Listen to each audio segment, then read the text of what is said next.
আজ তো আমি পুরাই অবাক হয়ে গিয়েছি। হ্যালো এভরিওয়ান, আসসালামু আলাইকুম। বিকালে আমি আমার বেডরুমে শুয়েছিলাম। ওই সময় জানালা দিয়ে হঠাৎ করে বাইরের দিকে আমার নজর চলে গেল। জানালাটা দেয়া ছিল। আমি হালকা করে হাত দিয়ে পর্দাটা হালকা সরিয়ে দিলাম এবং জানালাটা হালকা খুলে দিলাম। এজন্যই আমার রুমটা বেশ অন্ধকার লাগছিল। পরে আমার নজর চলে গেল এই গাছটার দিকে। গাছটাকে দেখে আমার মনে অনেক শান্তি লাগছিল, যে আল্লাহর নিয়ামতের বাতাস বইছে। আর এই গাছটাকে দেখলেই আমি বুঝতে পারি যে বাইরে বাতাস হচ্ছে কি হচ্ছে না। আর দেখুন কতটা সুন্দর করে গাছের পাতাগুলো খেলা করছে, দেখতে মাশাআল্লাহ অনেক সুন্দর লাগছে। আর এই গাছটা কিন্তু বেশ দূরের একটি গাছ, আমি জুম করেই ভিডিওটা করেছি। এদিকে আমার হাজবেন্ড টাঙ্গাইলের প্রসিদ্ধ চমচম খেয়ে ওর নাকি খুব ভালো লেগেছিল, তাই আমার জন্য এই মিষ্টিটা অর্ডার করেছিল। আজ সকালেই মিষ্টিটাও হাতে পেয়েছে।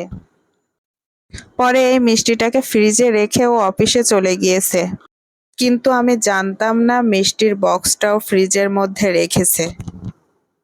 আমি দুপুরবেলা হঠাৎ করে পানি বের করতে যেয়ে দেখি যে মিষ্টির বক্স।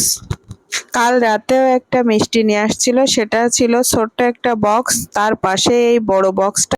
হঠাৎ দেখে তো আমি অবাক হয়ে গিয়েছি। আমি বললাম, কি ব্যাপার, হঠাৎ করে মিষ্টি, অথচ আমি জানলাম না কি হলো। আমি তো ভয়ে ওই মিষ্টিতে হাতই দিচ্ছিলাম না, কারণ ওই মিষ্টিটা ছিল আবার দড়ি দিয়ে বাঁধা। ওই দুপুরবেলায় আমি দেখেই ওকে আমি মেসেজ করেছি যে কি ব্যাপার, তুমি কি বাসায় এসেছিলে? কিন্তু ও মেসেজ দেখার টাইম পায়নি, ও অফিসের কাজে অনেক ব্যস্ত ছিল। পরে বাসায় যখন লাঞ্চ করতে এসেছে আমি বলি, কি ব্যাপার, কি হলো? আহ, তুমি কখন মিষ্টি রাখলে ফ্রিজে, আমাকে তো জানালে না। আমার হাজবেন্ড তখন বলছে, তোমাকে একবার ডাক দিয়েছিলাম কিন্তু তুমি শুনতে পাওনি। আসলে আমার রুমে ফ্যান চলছিল তো, আর আমার ডাইনিং রুম থেকে ডাকলে শোনা যায় না, এজন্য হয়তো আমি শুনতে পাইনি। আর ও ভাবছে যে আমি শুয়ে আছি, আমাকে ডিস্টার্ব না করে ফ্রিজে রেখে একা একা ওর মতো করে চলে গিয়েছে। আর ও জানে আমি সকালের দিকে একটু শুয়ে থাকি, এজন্য ও আমাকে ডিস্টার্ব না করে এভাবেই আস্তে করে রেখে চলে গিয়েছে। যাই হোক, হঠাৎ করে দেখে এজন্যই আমি অবাক হয়ে গিয়েছিলাম, সেই কথাটাই বলেছি। পরে বিকালের দিকে আমি মিষ্টিগুলো ভাবলাম তাহলে এবার বক্সে করে রেখে দিই।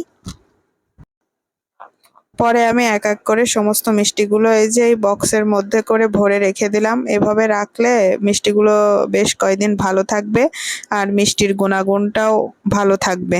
পরে মিষ্টিগুলো আমি খুব সুন্দর করে এক এক করে একটা বাটিতে উঠিয়ে নিলাম।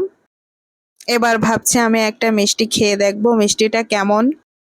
আমি একটা পিস আর একটা চামচ নিয়ে এসে একটা চমচম উঠিয়ে নিলাম।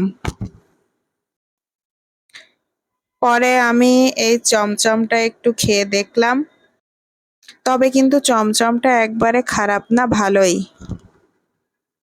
আমি একটু মিষ্টি পছন্দ কম করি, এজন্যই আমার কাছে মনে হয়েছে চমচমটা একটু বেশি মিষ্টি। তবে মিষ্টি যারা বেশি পছন্দ করে তাদের জন্য এটা ভীষণ ভালো। পরে মিষ্টিটা খেয়ে আমার গালটা ভীষণ মিষ্টি হয়ে গিয়েছিল। এবার আমি একটু বেশি করে পানি খাবো। আর এখানে আমি নিয়ে নিলাম একটা মগ। প্রথমে আমি একটু নর্মাল পানি নিয়ে নিলাম, তারপরে একটু নিয়ে নিলাম ঠান্ডা পানি। আর এখন যে প্রচণ্ড গরম পড়ছে, তাতে একটু ফ্রিজের ঠান্ডা পানি না খেলে যেন জাহানটা শান্তি লাগে না। আর মিষ্টি জাতীয় খাবার খেলে পানিটা কিন্তু একটু বেশিই খাইতে মন চায়। আর এদিকে কাল রাতে নিয়ে আসছিল এক ছড়া কলা।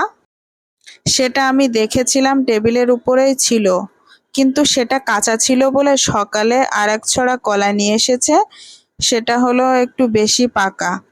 পরে আমি এটা জানি না যে এটা নিয়ে এসেছে, পরে টেবিলের উপরে ছিল, আমি অতটা খেয়াল করিনি। দুপুরবেলা আমি গোসল করে যখন টেবিলে বসে লাঞ্চ করব তখন দেখি 2 ছড়া কলা। আমি আসলে হতভম্ব হয়ে গেলাম যে কালকে আমি দেখলাম 1 ছড়া কলা, হঠাৎ কেন 2 ছড়া কলা হলো? আমি মানে একটু নিজের কাছে নিজে কেমন একটা যেন লাগতেছিল যে আমি কি দেখছি আজকে? আমার সাথে কি হচ্ছে এগুলো? সবাই ভালো থাকবেন, সুস্থ থাকবেন। আল্লাহ হাফেজ।